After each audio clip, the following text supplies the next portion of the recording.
K-pop boy group ZEROBASEONE released their fourth mini-album, Cinema Paradise, on August 26, 2024. I'm Courdy and welcome to BlushCat Track by Track.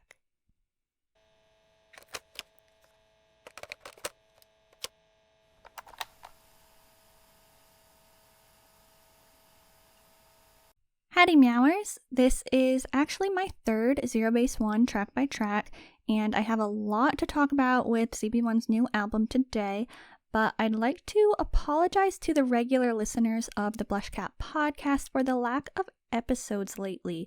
It definitely wasn't planned, and it's not an intentional break. We like to get a new episode out as soon as possible, but we don't know when that will be. So in the meantime, I'm here to offer you all of my commentary and opinions on Cinema Paradise.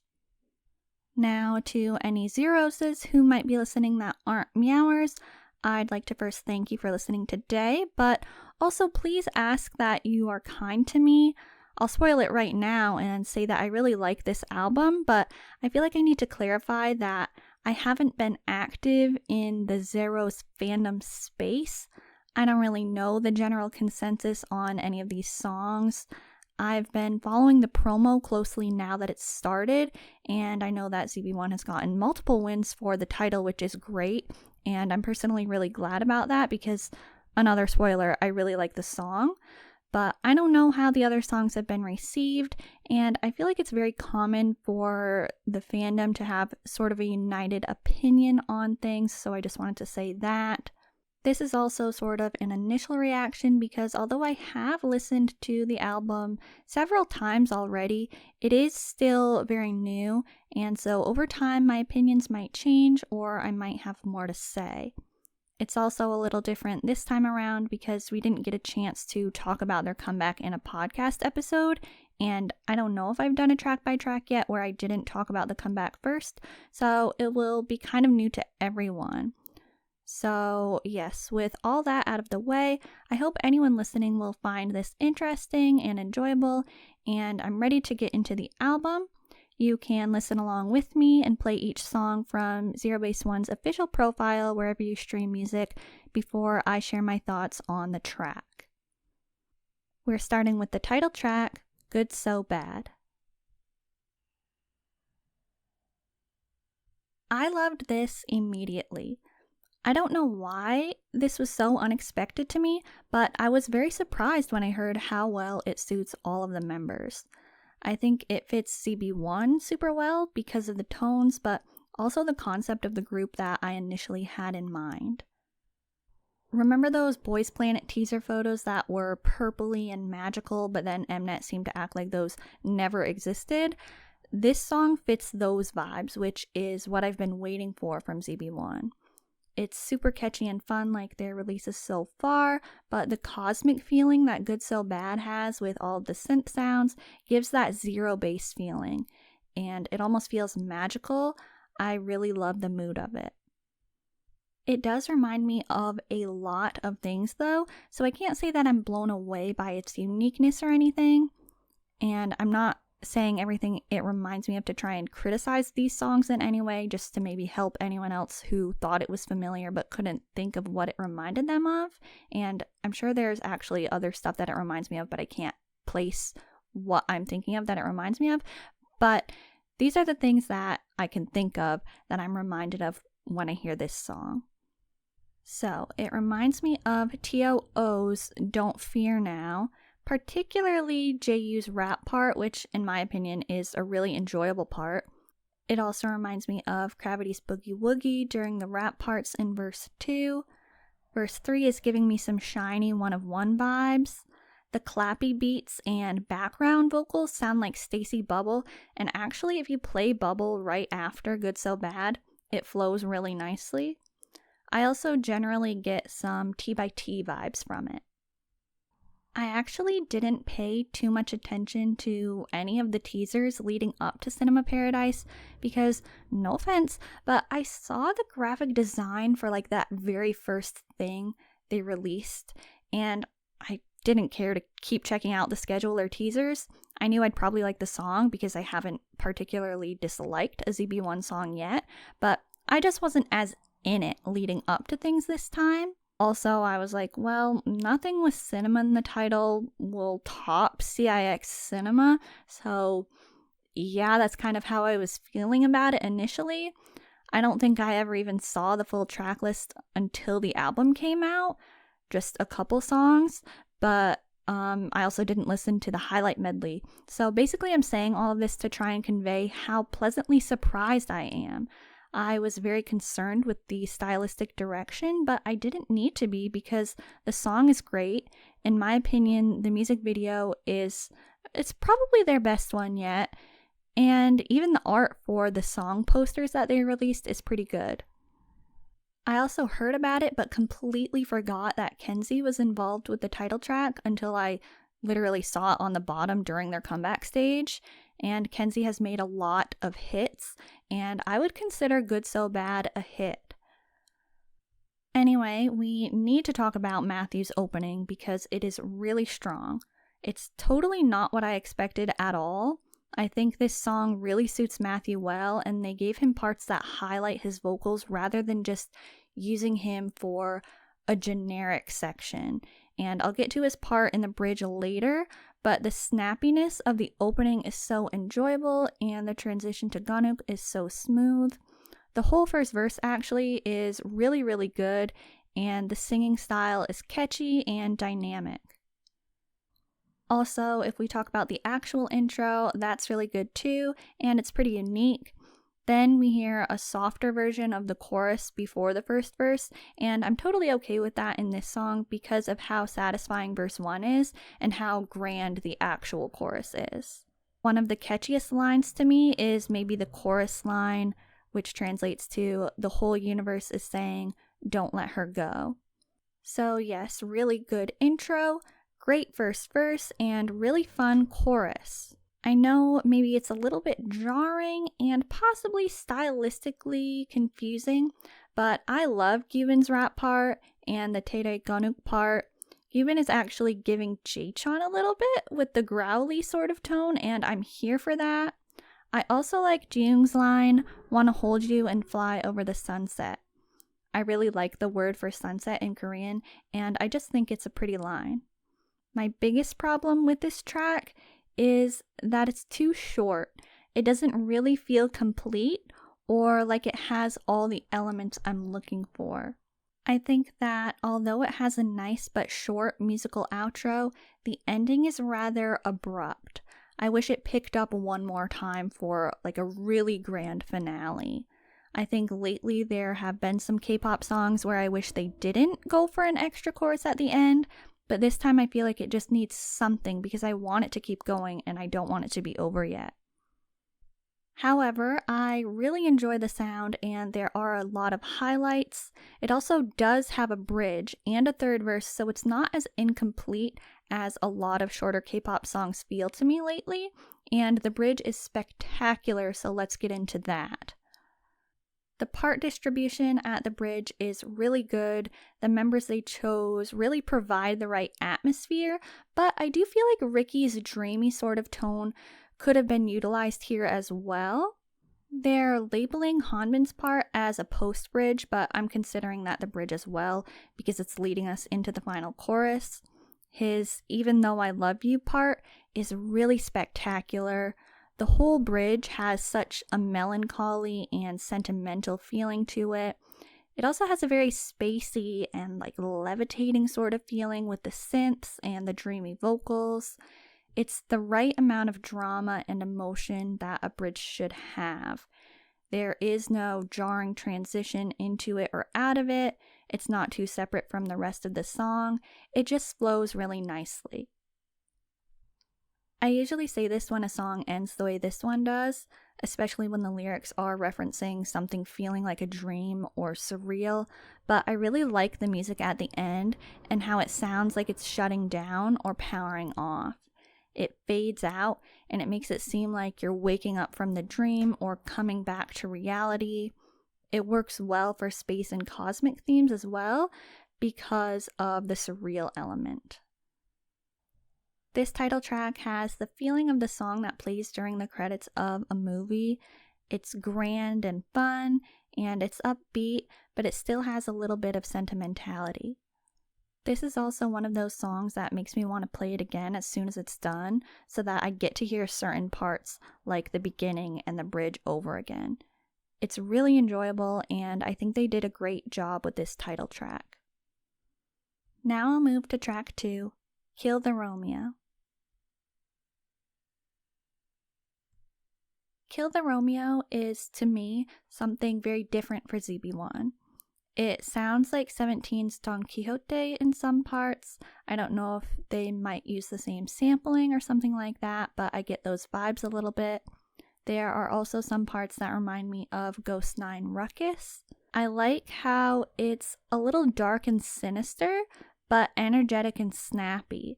It has flavor and a lot of style from lots of different elements.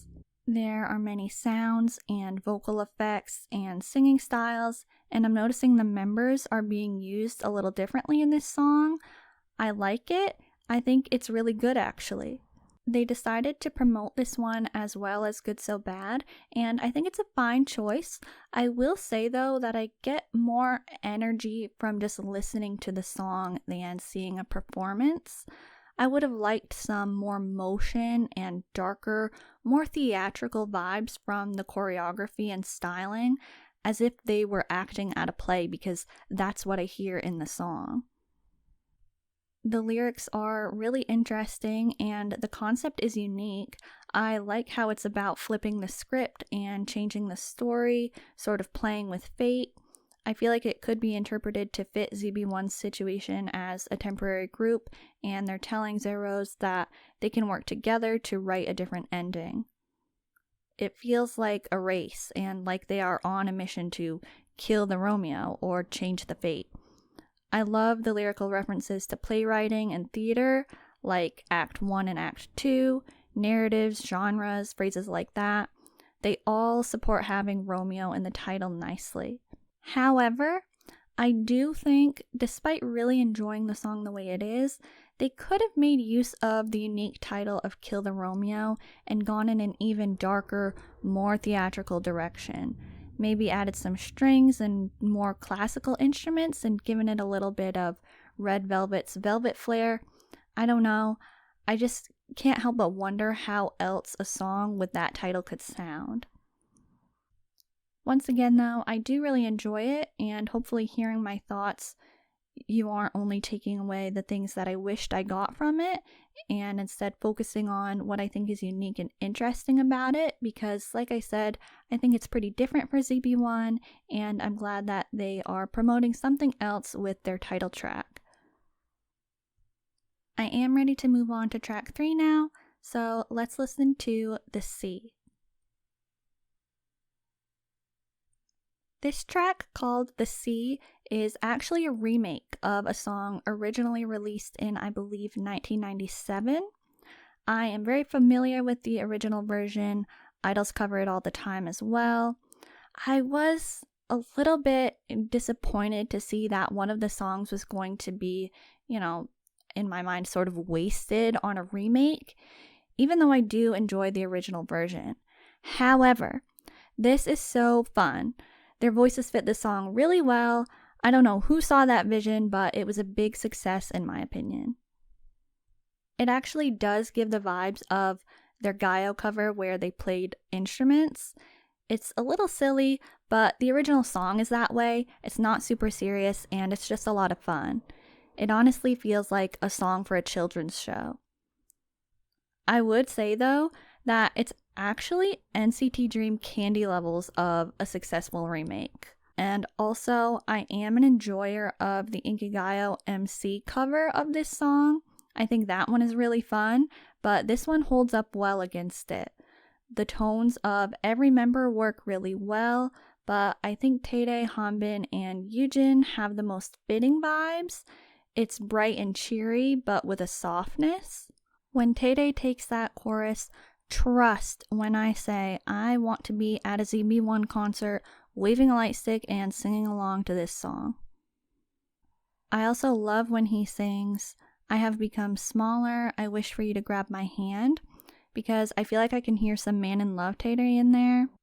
The little playful back and forth parts are also executed well, and ZB1's dynamics make it enjoyable.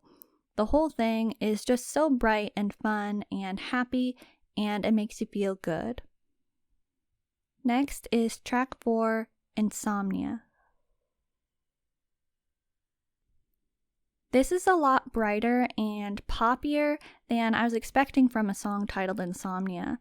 It definitely sounds like the Youth in the Shade album.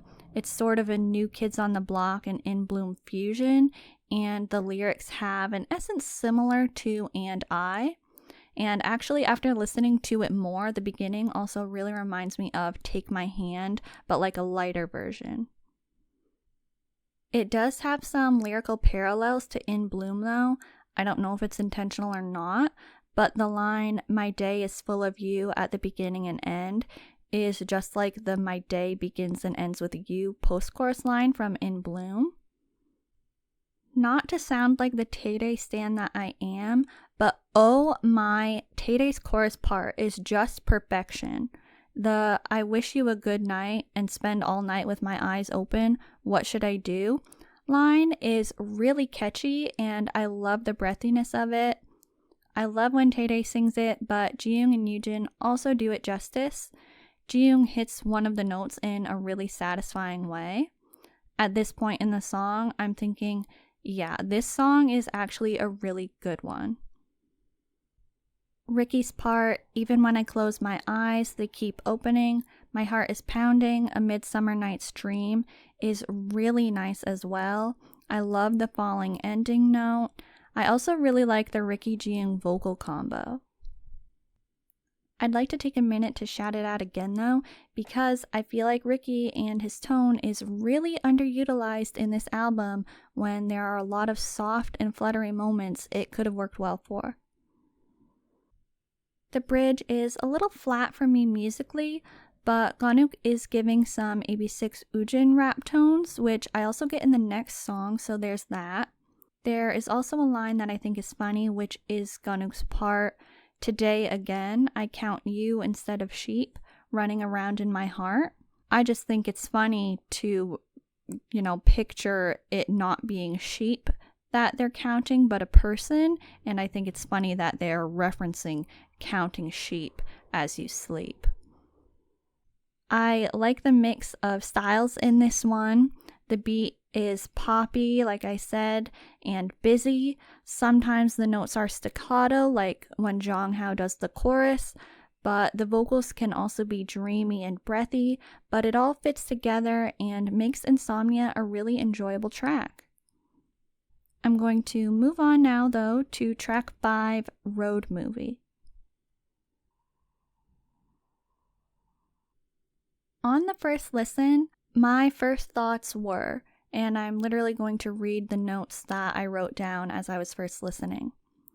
"Wow, this is so cinematic, just like a movie." "Oh no." Okay, wait. "Ooh, this pre-chorus is heavenly." "Ah, okay, back to this type of song." And basically all of that translates to, we have an X Phenomenon type of song on our hands, and that's a Monsta X Japanese release, and if you aren't familiar with it, go listen to it because it's really good. It has that next level I Got a Boy print because the beat changes so much and you're kind of left wondering what the actual style is. The build at the beginning is so intriguing and it feels like it will lead into something very beautiful but also dramatic, but then it drops into a completely different style. I like it though. It reminds me of Even's Boombari in a way, which I talked about in the previous track by track. It's bouncy and has those sort of old school NCT vibes. The song is about how their story, their journey, the road they are traveling will become a movie, and they will continue following the road to chase their dreams. That is a very ZB1 theme, and we've heard many messages from them at this point with the same idea. Honestly, the vocal parts of the intro and outro with the loud chorus singing or rapping are my least favorites. I still find it pretty jarring to have that sound incorporated with the rest of the sounds in the song, and while I always say I love singing in a chorus, I'm generally not a fan when it's executed in the style that it is in Road Movie. I cannot and will not get past the beautiful pre-chorus though, and the wonderful instrumentals. The flow is dreamy and there's a certain elegance and classiness to it all. I do care for the drop into the chorus. I think that is less of a jarring change, and instead it's just enough to surprise us and add some change. I like the song more as it progresses. The transition from the first chorus to verse 2 is really smooth, and the pause before the second chorus is a nice touch. I do wish that the whole song was like the beginning and pre-chorus, more of a grand and magical cinematic feeling. It unfortunately lacks a bridge, and that would have been a perfect spot to add some more elements like the pre-choruses. It has some musical theater vibes for sure, which I have thought about some of their singing techniques in other tracks, but the music also reminds me of Hollywood classics. I get imagery of like film reels and drive-in theaters, which sort of have different vibes from old Hollywood, but they all fit with the title Road Movie, so I suppose the execution is there. In the verses and I suppose the choruses, I can also imagine watching a dramatic scene in a play or musical where the tension is building between two groups and we're getting insight into their schemes and thoughts. I imagine that the characters are on opposite sides of the stage, but we get the perspective of both groups at the same time. Those parts of this song just have a little bit of a dark and scheming energy to it that makes me imagine a scene like that. There's also actually a back and forth that they do with the instrumentals and vocals that have that dueling energy, and it sounds really cool and dramatic with headphones. I do think it's good that ZB1 has a track like this though in their discography. It adds some dimension, but some moments still keep the ZEROBASEONE style we've gotten used to. It would have been a really cool opportunity to give them this big orchestra number ONF style though, and maintain consistency throughout the song. Now I'm moving on to track 6. My initial thoughts. Jiyoung's soft and high tones? Hello? Matthew? Are we kidding? This song feels like such a K-drama cinematic song. I'd think it was an OST if I heard it randomly. It's very bright and sunny, but it also has some emotional nighttime bus ride vibes. It has that fan song sentimentality. I'm finally hearing from Ricky as well, which is nice. Okay, now let me break it down a bit. The actual instrumental sound is really nice and refreshing. We've broken away from the synths and start with a really great drum beat that leads into a classic guitar, and right away it just creates such a strong atmosphere.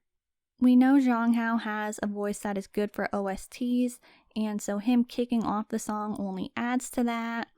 I'm finally getting some vocalist Gyubin, which I really appreciate and was hoping to hear more of this album. The first line is actually pretty melancholy, which once again adds to the whole K-drama vibe that I'm getting. So the line is, "Maybe the word eternity is a sweet lie made up by someone." It immediately gives us perspective, lets us know the mindset for the song, and gets us thinking as well, so I really like this opening line. The first pre-chorus is absolutely incredible here, and I really love each moment of it so much. I was shocked to hear that it is in fact Jiyoung starting the section. I love this light and high tone he's using. I consider Jiyoung's moment here to be consisting of 2 lines or like 2 sentiments, and so I also just want to point out that I love the way the first line ends and the pitch drops just a little. The lyrics for his part are, "I'm sure this moment, it won't come again. I want to keep the most sparkly moment of my life." The moment where the pitch drops is at the line, "It won't come again." And so I think the way the line is sung is a great reflection of the emotion behind that sentiment.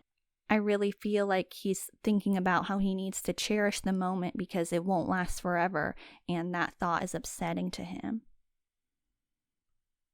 Next is Matthew's line, and wow, musical theater Matthew is back.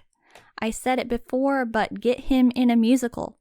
It's just so bold and powerful, but you can still hear the friendliness in his tone, and it gives it this essence, and it's very enjoyable to listen to.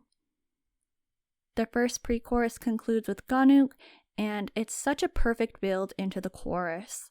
I love the line, "I want to believe in that dream of eternity." We're adding some more depth to the music, and his strong tone is providing more emotion. I could honestly repeat this pre-chorus over and over and over again. It's so well put together. Now we're at the chorus, and wow, it's just so pretty. I don't even know if this song is my favorite on the album. I know I'm probably making it seem like it is. I'm just a really big fan of things that have the K-drama vibe and extra emotion, so I'm particularly attached to this one. The lyrics of the chorus are really nice. I like the first half. "Eternity, something I couldn't believe. After I met you, I started dreaming. That's right." Big surprise, but I think the post-chorus is really nice as well. The lyrics are, "Everywhere we go, it's full of flowers. We've bloomed whatever we do. These memories won't be faded away." I love the way that they all sing this line together, but whoa, it sure does make it emotional. It has one-on-one energy, which I love, but it also makes me think of this being performed at a final concert, which I'm sure we don't want to think about. And it's kind of like Our Season in that way, I guess, which also has big chorus moments and lots of emotion in the lyrics. Yujin's low tone in the second verse is something we don't hear often. The second pre-chorus is where we get to hear Ricky's high tone that I wish they used more, and we also get vocalist Ganuk, which I always enjoy. The downfall, and I hate to say it, is that it lacks a bridge. I don't know why, but it does. Unfortunately, I think the first half is the better half. I think it has a little more to offer. If Road Movie had the slight issue of perhaps changing too much, I'd say Eternity possibly changes too little. For something that has such OST vibes, it is a very short song, and it is very structured, meaning that there's not really any surprises in terms of flow or pace. Maybe if there was a bridge, it would be just the right amount of differentiation, but I guess we'll never know.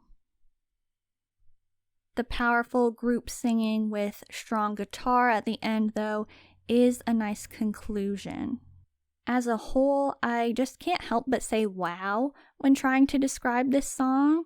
It's emotional, sentimental, melancholy, it's bittersweet, but it's pretty and it's beautiful.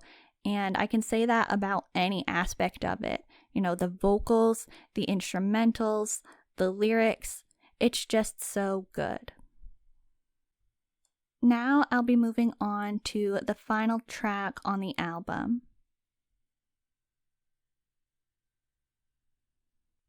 Okay, so this song was originally a Japanese release, and I was surprised to see this Korean version on the album.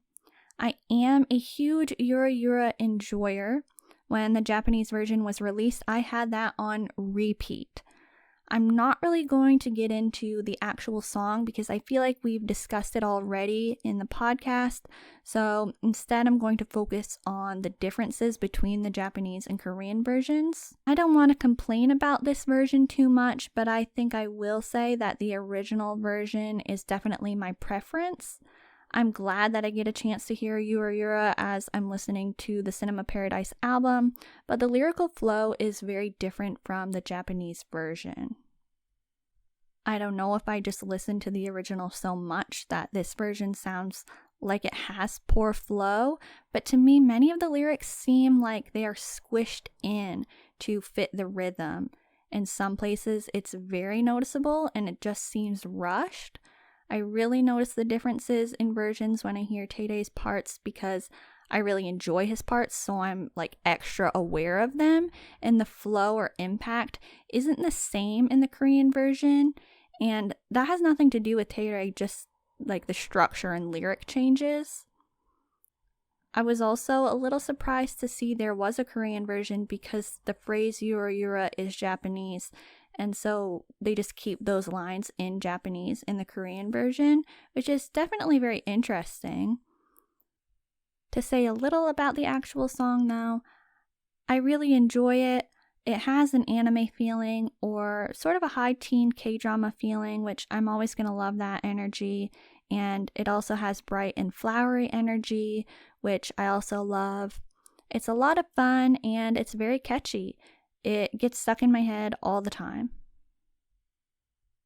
Overall, I could honestly tell based on the title track alone that this album was going to have more tracks that were to my taste compared to You Had Me at Hello.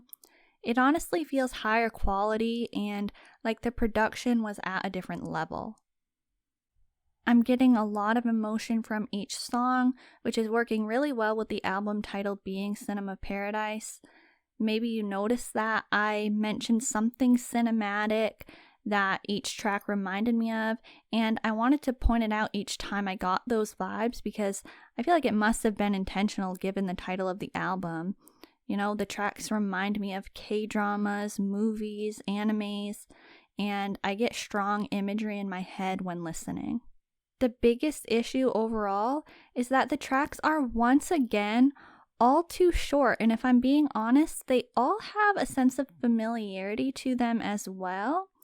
I was left wanting more and sort of missing a big climactic point in most of the songs.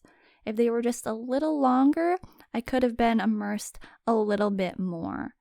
They are all really my style though. I was also really hoping this would be vocalist Gyubin era after his big part in their Run Run cover stage, but it wasn't really. He was still getting a lot of rap parts, like mostly the raps. I also feel like Ricky was severely underused, which I mentioned several times. I think his vocal tone and color would have worked nicely in a lot of sections of this album. On another note, I think this album highlighted the members in a different way.